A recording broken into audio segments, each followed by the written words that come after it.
Hey guys, it's Daniel, and today I'm going to be talking about how I study at medical school. I'm just going to kick off this video by talking about how often I study. So I revise 6 days a week, Monday to Saturday, and I take Sunday as a rest day. And then per day I do between 1 hour and 2 hours of revision, depending on how I'm feeling that day, or the day before when I plan what I'm going to do for the day afterwards. Today I'm going to be revising for about an hour and a half, and I'll take you through the split on that a bit later. But during this time in summer, I've gone from just doing an hour and I've just slowly stretched it over to getting up to 2 hours now. I probably won't do more than that because I find that 2 hours is enough, and also in the learning part of my revision time in my split, I seem to be starting to get like kind of bored, but not really. So sometimes there might be like 3 minutes on the clock. I could revise a little bit more and I'll be like, nah, that's fine. But it's just all about that fluidity as opposed to having a rigid structure where if you make one wrong move, then you'll feel like, oh, I've just messed it all up. So as I showed in my video of a day in the life in quarantine, I usually do my flashcards in the morning whilst I'm having breakfast.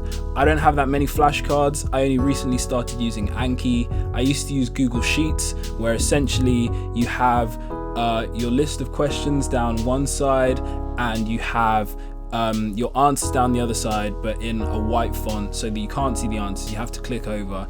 And essentially the Google Sheets thing was working for me during medical school because I had like a consistent way to do it. I had a whole retrospective timetable, but so I planned how often I would do each flashcard set based on how I was doing.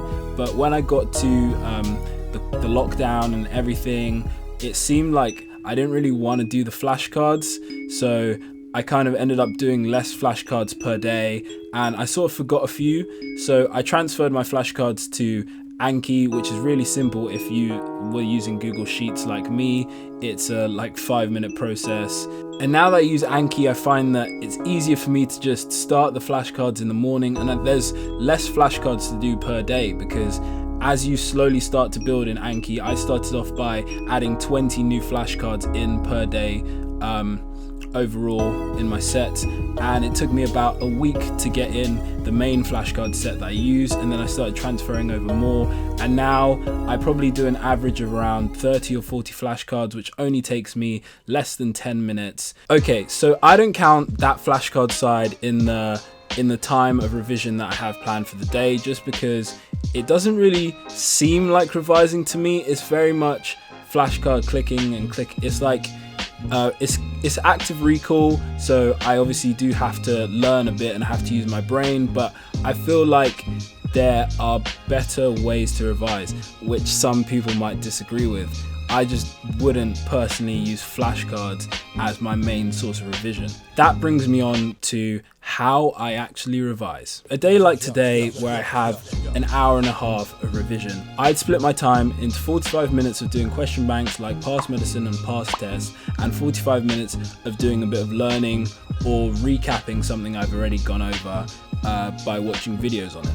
Every day when I do my question bank side of revision, I make a list of conditions which I've either never heard of, or maybe I've heard of them and I feel like it's time for a recap, or I feel like they would become relevant because I've seen them come up quite a few times in question banks and I've got those questions wrong. There are some questions that I get that I feel like I can just remember those small little facts, or if it's an isolated fact that doesn't have something to do with a disease as such, I might add it into my flashcard banks. So now to take you through that process. Today I've got a list which includes hemorrhoids, anterior uveitis, and membranoproliferative glomerulonephritis, if I said that right. And essentially what I do is I just hop onto YouTube and I'll type in the first one, and maybe I'll be like, the second line on the search is osmosis. So osmosis is a really good load of video resources which past medicine use often when they show videos of certain pathologies.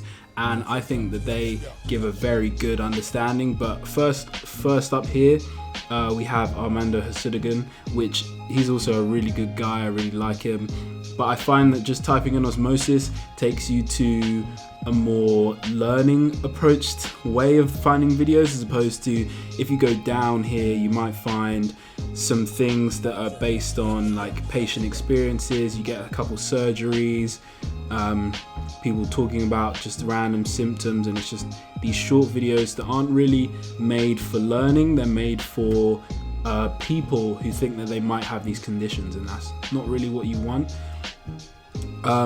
So then I just click to that, and I'd have that ready for when I'm about to start. I just usually get all the videos all together so that I can go from video to video.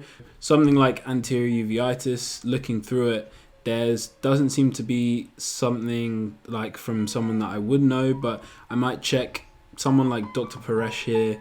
I'll just click on their video and I'll watch it, and if I find that it's a good resource, then maybe I'll go back to more Dr. Paresh. There's also some videos that appear on Past Medicine, but they're not on YouTube, because Past Medicine is able to share Osmosis's videos. I would watch these videos. I take down notes in a squared pucker pad. I just like the way that the squares work, and I saw someone using it one time and I was like, damn, I want to get on that. And essentially I write down my notes in the way of an overview, which is maybe the mechanism of inheritance of the disease, or how it's caused and who it can affect, or how it will usually present within an examination setting for MCQs.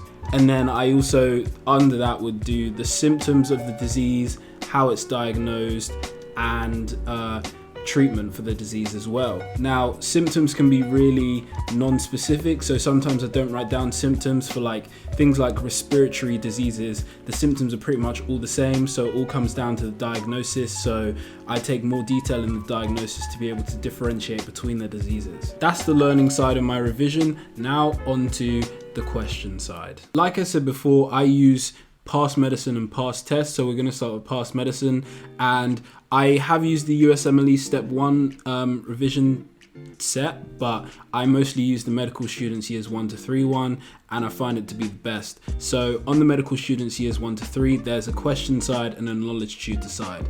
I find the knowledge tutor side is really good for active recall, so I don't use it for learning as such.